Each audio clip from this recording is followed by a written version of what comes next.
Rabu Abu, sebuah tradisi gereja Katolik. Ada apakah? Saudara-saudari, Pastor Frans Mandagi PR sebagai pastor paroki Santa Maria Palu bersama para imam dan suster biarawan-biarawati dan beberapa umat sesudah misa pagi hari ini memberkati lalu membakar daun-daun palma kering. Nanti sesudah menjadi abu akan digunakan pada misa tobat hari Rabu Abu. Apa arti penerimaan abu dalam bentuk tanda salib di dahi seorang Katolik? Pertama, hari Rabu Abu ditandai dengan penerimaan abu merupakan tanda pertobatan di hadapan Tuhan maupun sesama. Kita berseru mea culpa, lambang hancurnya hati kita di depan gunung kerahiman Tuhan. Di hadapan sesama kita juga saling mengatakan kita adalah debu. Kita bukan Superman, kita bukan manusia sempurna. Juga bahwa kamu tidak lebih jelek dan lebih buruk dariku. Bahwa aku juga tidak lebih super, lebih hebat dari kalian. Tapi kendati kita sama-sama debu, kita sama-sama ada kekurangan dan kelemahan, Tuhan mencintai kita, mengampuni kita, maka sepantasnya juga kita saling memaafkan, mengampuni, dan saling menyempurnakan.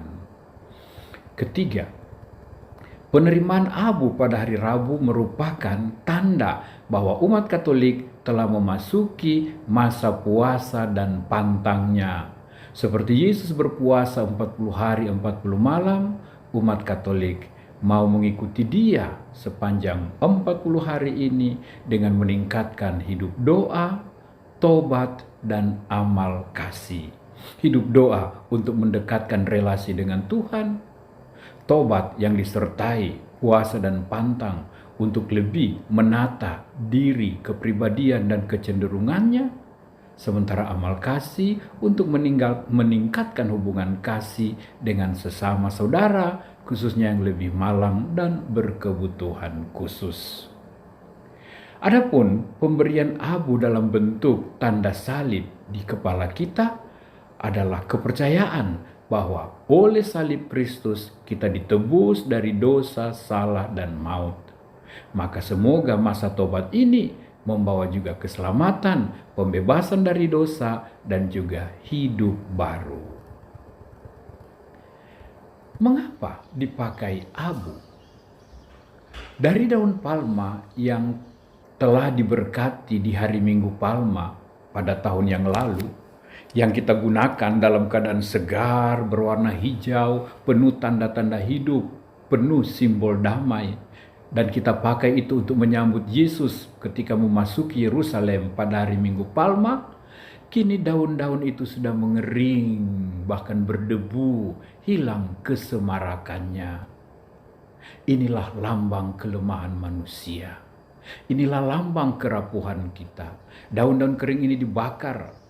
Dan abu dari daun-daun palma ini nantinya akan dioleskan di dahi ataupun di kepala dalam bentuk salib sebagai tanda tobat seperti diterangkan tadi. Orang menerima abu ini di atas dahinya, di atas kepalanya. Bukankah kepala adalah simbol kemuliaan manusia dan dahi kita langsung bisa dilihat oleh siapapun?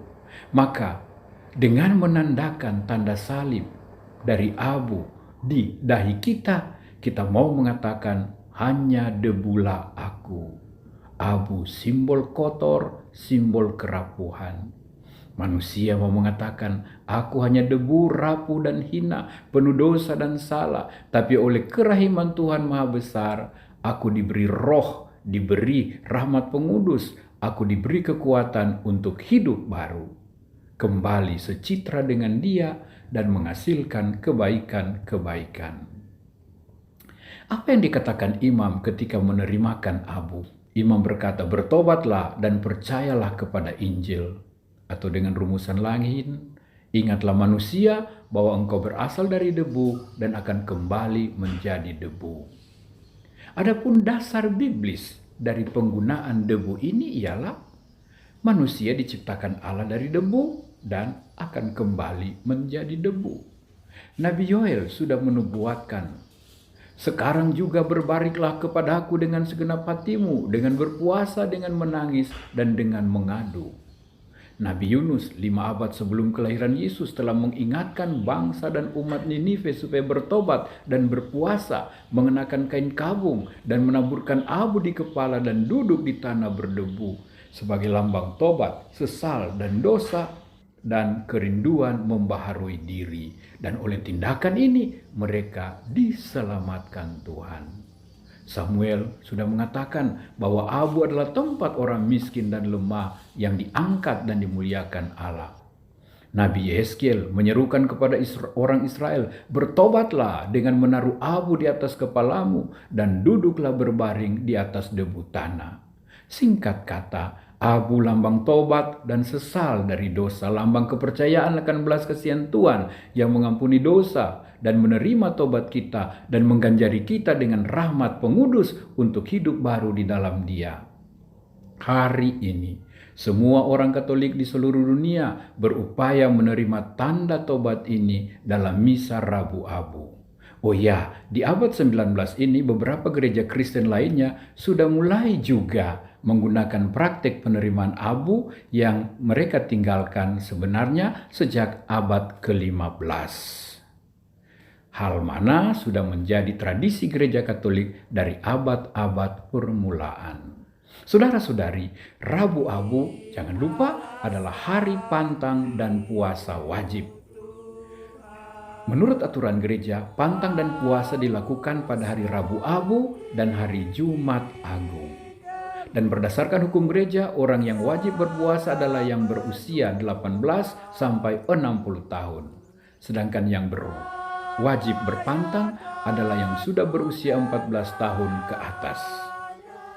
Puasa artinya makan kenyang satu kali saja dalam hari pantang dan puasa wajib itu.